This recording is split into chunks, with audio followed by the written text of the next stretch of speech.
আমরা নতুন সরকার এসছে, অন্তর্বর্তীকালীন সরকার, আমরা আশা করি যে তারা সঠিকভাবে বিষয়গুলোকে উপলব্ধি করে সিদ্ধান্ত নেবেন।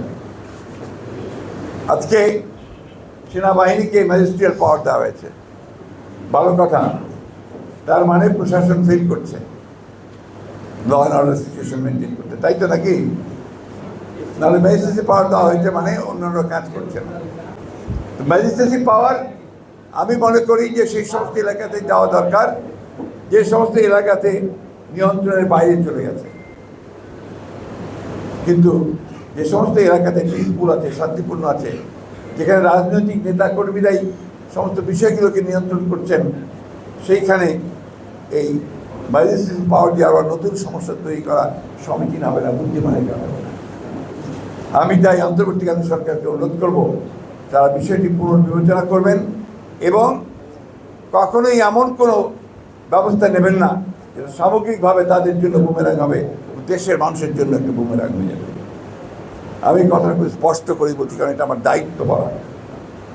বন্ধুগণ, আমরা 16 বছর 17 বছর ধরে আমরা ত্যাগ স্বীকার করছি, মার খাচ্ছি, জেলে যাচ্ছি, জুলুম করছি, শুধুমাত্র এই ফ্যাসিবাদী হাসিনা সরকারকে সরিয়ে জনগণের সরকার প্রতিষ্ঠার জন্য।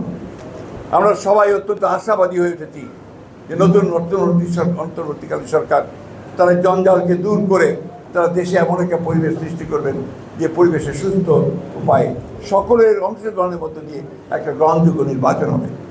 সেই নির্বাচনের মধ্য দিয়ে জনগণের একটা পার্লামেন্ট তৈরি হবে। সংস্কার আমরাও চাই। আমরা 31 দফা সংস্কার প্রস্তাব দিয়েছি 2 বছর আগে।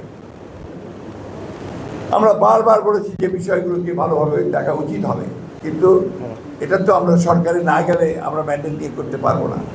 তাই আজকে আমি অনুরোধ করব আপনাদের মাধ্যমে সরকারকে এই আহ্বান জানাতে চাই সব দিক চিন্তা ভাবনা করে সামনে যেন সত্যিকার অর্থেই একটা গণতান্ত্রিক রাষ্ট্র আমরা দেখতে পাই, গণতান্ত্রিকভাবে নির্বাচিত সরকার দেখতে পাই, পার্লামেন্ট দেখতে পাই, মানুষের উপরে অন্যায় অত্যাচার না হয়, আমার শিশুদের উপরে এভাবে গুলি করে যেন তাকে হত্যা করে না হয়, শুধুমাত্র ক্ষমতায় থাকার জন্য সেই বিষয়গুলো নিশ্চিত করার জন্য যার যার সঙ্গে কথা বলা দরকার, ব্যবস্থা দরকার, তারা সেই ব্যবস্থাগুলো নেবে। আমি জানি আমার কথাগুলো হয়তো অনেকে মনোমুগ্ধ নাও হতে পারে, কিন্তু সত্য উচ্চারণ করা আমার দায়িত্ব। সেইভাবেই আজকে আমি উচ্চারণ করছি, বলছি যে আপনারা সেই কাজগুলো করেন যে কাজগুলো যে একটা সত্যিকার অর্থে একটা সুন্দর ভবিষ্যৎ, একটা সংঘাতহীন ভবিষ্যৎ, সন্ত্রাসমুক্ত ভবিষ্যৎ এবং মানুষের অধিকারযুক্ত ভবিষ্যৎ আমরা ফিরে পেতে পারি। এবং আমরা বিশ্বাস করি রাজনৈতিক অবস্থায় ফিরে আসা, রাজনীতিবিদদেরকে রাজনৈতিক কাজ করতে দেওয়া এটাই আমি সেই সব একমাত্র সমস্যার সমাধান।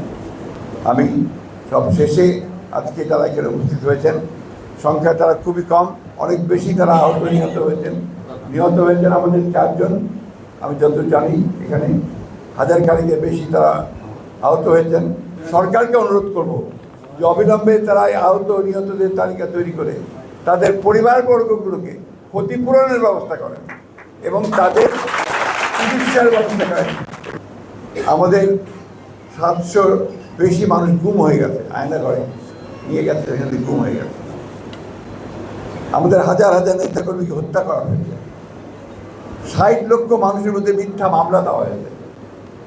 এখানে যারা বসে আছেন তাদের একজনও বাদ নেই যাদের বিরুদ্ধে 4টা 5টা 10টা 12টা মামলা নেই। আমার নিজের বিরুদ্ধে 111টা মামলা আছে। আমি 11 বার জেলে গেছি, এটা বাস্তবতা। এরকম সবাই আমাদের দেশের যে বেগম খালেদা জিয়া, তিনি 6 বছর জেলে ছিলেন, অসুস্থ হয়ে পড়েছেন। আমাদের ভারপ্রাপ্ত চেয়ারম্যান তিনি আজকে মিথ্যা মামলায় সাজাপ্রাপ্ত দেশের বাইরে অবস্থান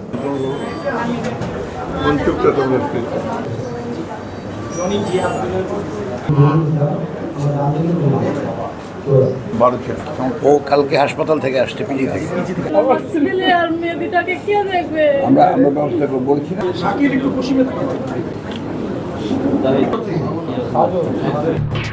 এলো খবরের কাগজ, নিখাদ, নির্ভীক, নিরপেক্ষ।